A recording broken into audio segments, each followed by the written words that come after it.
അപ്പോൾ ഭർത്താവ് പറഞ്ഞു, ഞാൻ വല്ലതും പറയാൻ വേണ്ടി ഒരു 6 പ്രാവശ്യം വാ അങ്ങോട്ട് തുറന്നു. അതെങ്ങനെയാ? എനിക്കൊരു ഗ്യാപ്പ് കിട്ടിയിട്ട് വേണ്ടേ വല്ലതും പറയാൻ.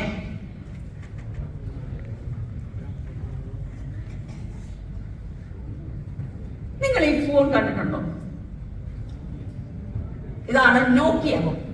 പണ്ട് 2005, 2006 കാലഘട്ടങ്ങളിലുള്ള ഫോണാണ്. 2005, 2006 കാലഘട്ടങ്ങളിൽ ഞാൻ നാട്ടിൽ ജോലി ചെയ്യുകയും എന്റെ പ്രിയ ഭർത്താവ് ദോഹയിൽ ജോലി ചെയ്യുകയും ചെയ്യുന്ന കാലം. വല്ലപ്പോഴും ആഴ്ചയിൽ ഒരു ഫോൺ വിളി വന്നാലായി, വന്നില്ലെങ്കിലായി. ഈ ഫോൺ കൊണ്ട് എനിക്ക് എന്തെല്ലാം ചെയ്യാൻ പറ്റും? ഒരു ഇന്റർനാഷണൽ SMS, ഒരു 124 ക്യാരക്ടേഴ്സ് ഉള്ള ഇന്റർനാഷണൽ SMS അയക്കുന്നതിന് അന്ന് 5 രൂപയാണ് ചാർജ്. എല്ലാ ദിവസവും ഈ ഓരോ SMS വീതം അയക്കാമല്ലോ. അപ്പോൾ ഞാൻ കുറെ വാക്കുകൾ ഷോർട്ട് ഫോം ആക്കിയാണ് അയക്കാൻ തീരുമാനിച്ചത്. അങ്ങനെ എല്ലാ ദിവസവും അന്നന്ന് നടക്കുന്ന കാര്യങ്ങൾ SMS ആയി അയച്ചുകൊണ്ടേയിരുന്നു. പക്ഷെ ഒരു പ്രശ്നം, SMS-കൾ അങ്ങോട്ട് അയക്കുന്നതല്ലാതെ ഒരു SMS പോലും ഇങ്ങോട്ട് വരില്ല. അപ്പോൾ ഞാൻ വിചാരിച്ചു, ഇതെന്താണ് സംഭവിക്കുന്നത്? അവിടെ കിട്ടുന്നില്ലേ? അതോ ഇതെങ്ങാണ് അറബിക്കടലിലോ വല്ലതും വീണു പോകുന്നുണ്ടോ? അപ്പോൾ താ വരുന്നു പ്രിയതമന്റെ ഫോൺ കോൾ. ഞാൻ പ്രേമപരിസരം ഒരു നറും പുഞ്ചിരിയോടെ ചോദിച്ചു, ഞാൻ അയക്കുന്ന SMS ഒക്കെ എന്നെ കിട്ടുന്നുണ്ടല്ലോ അല്ലേ? അപ്പോൾ ഒരു അലർച്ച, നീ എന്തിനാ ഇതൊക്കെ ഇങ്ങോട്ട് അയക്കുന്നത്? എനിക്കിത് വായിക്കാനും നേരമില്ല, എനിക്കിതൊന്നും ഒട്ടും മനസ്സിലാകുന്നുമില്ല. ഞാൻ ഇവിടെ വെയിലത്തും ചൂടത്തും എല്ലാം ടെൻഷൻ അടിച്ച് ജോലി ചെയ്തോണ്ടിരിക്കുക. എനിക്കിതൊന്നും വായിക്കാൻ നേരമില്ല. നീ ഇതൊന്നും ഇങ്ങോട്ടങ്ങ് അയക്കാതിരിക്കാവോ? അതാണ് നല്ലത്. എന്ത് വിധി ഇത്! വല്ലാത്ത ചതിത്! ഓർക്കാപ്പുറത്തിന്റെ പിന്നീന്നൊരടിത്! എന്ത് വിധി ഇത്! വല്ലാത്ത ചതിത്! ഓർക്കാപ്പുറത്തിന്റെ പിന്നീന്നൊരടിത്! ഞാൻ ആ മൊബൈൽ എടുത്ത് സങ്കടത്തോടെ അതിലൊടുക്കി. ഈ മനുഷ്യൻ ഇത് എന്താണ് ഈ പറയുന്നത്? എന്തായാലും ഒന്ന് നോക്കിക്കളയാം. ഞാൻ അവസാനം അയച്ച SMS ഞാൻ തന്നെ ഒന്ന് വായിച്ചു നോക്കി. അതിനകത്ത് ഷോർട്ട് ഫോമായിട്ട് എഴുതിയിരുന്ന പല വാക്കുകളും എന്താണെന്ന് എനിക്ക് തന്നെ മനസ്സിലായി. അന്ന് ഞാൻ SMS അയക്കുന്നത് നിർത്തി.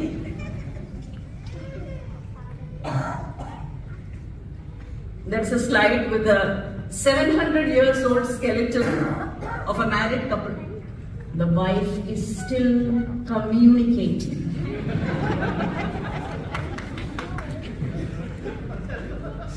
നിങ്ങൾ ടെലിഗ്രാഫ് മെസ്സേജ് കേട്ടിട്ടുണ്ടോ?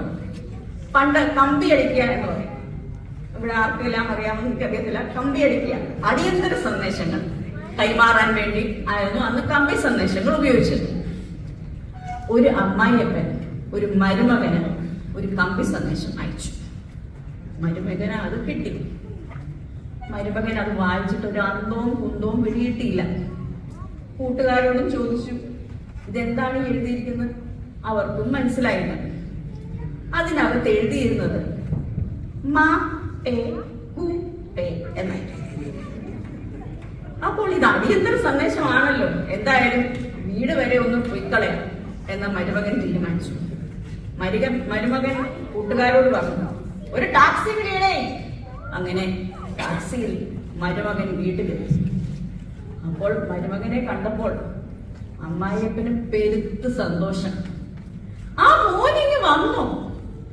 അപ്പോൾ മരുമകൻ പറഞ്ഞു, അപ്പച്ചൻ എന്തുവാ കമ്പി സന്ദേശം അയച്ചത്? എനിക്കൊന്നും അങ്ങോട്ട് മനസ്സിലായില്ല.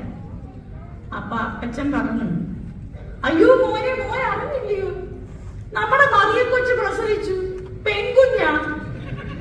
അത് മോനെ അറിയിക്കാൻ വേണ്ടിയാണ് ഞാൻ കമ്പി സന്ദേശം അയച്ചത്.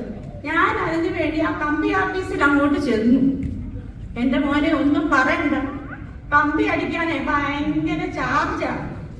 ഓരോ അക്ഷരത്തിനുമാണ് ചാർജ്.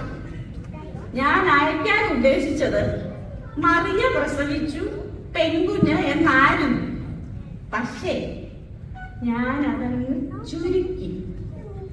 മറിയ പെറ്റു കുട്ടി പെണ്ണ് എന്നതിന് മാ പേ കു പേ. മറിയ പെറ്റു കുട്ടി പെണ്ണ്. ഏപ്രിൽ ആദ്യവാരം ഞാൻ വിയറ്റ്നാം വരെ ഒരു ട്രിപ്പിന് പോയി. പോകുന്നതിന് ഒരാഴ്ച മുമ്പ് വീട്ടിൽ പൊരിഞ്ഞ അടി അങ്ങോട്ട് മൂത്തപ്പോൾ ഞാൻ പറഞ്ഞു, മനുഷ്യ, നിങ്ങൾ ഇവിടെ തനിയെ അങ്ങ് താമസിച്ചു, ഞാൻ ഇനി ഇങ്ങോട്ട് വരുന്നില്ല. നിങ്ങൾ ജോലിക്ക് പോവോ, കഞ്ഞി വെക്കുവോ, വയറിന് പോവോ, ഗ്രൂപ്പിസം കളിക്കുവോ, എന്ത് വേണമെങ്കിലും അയക്കും, ഞാൻ ഇനി ഇങ്ങോട്ടില്ല. കുറെ കഴിഞ്ഞപ്പോൾ വഴക്കൊക്കെ അങ്ങ് സോൾവ് ആയി. ഞാൻ വിയറ്റ്നാമിൽ പോയി സന്തോഷകരമായിട്ട് തിരിച്ചും വന്നു കഴിഞ്ഞപ്പോൾ എന്റെ പ്രിയ ഭർത്താവ് എന്നോട് ചോദിച്ചു, നീ എന്തിയോ പോകുന്നതിന് മുമ്പ് പറഞ്ഞത് തിരിച്ചിങ്ങോട്ട് വരത്തില്ല എന്നൊക്കെ, പിന്നെ എന്നാ പറ്റി ഇങ്ങോട്ടിങ്ങ് എഴുന്നള്ളാണ്? അപ്പോഴാണ് ഞാൻ ആലോചിച്ചത്, ഞാനിങ്ങനെ പറഞ്ഞായിരുന്നു അല്ലേ. പക്ഷെ എന്തിനാണ് അങ്ങനെ പറഞ്ഞതെന്ന് ഞാനും ഓർത്തില്ല, എന്റെ പ്രിയ ഭർത്താവും ഓർത്തില്ല. Forgiving and forgetting is very important in marriage. Timing is an important factor in marriage. Speak the right thing.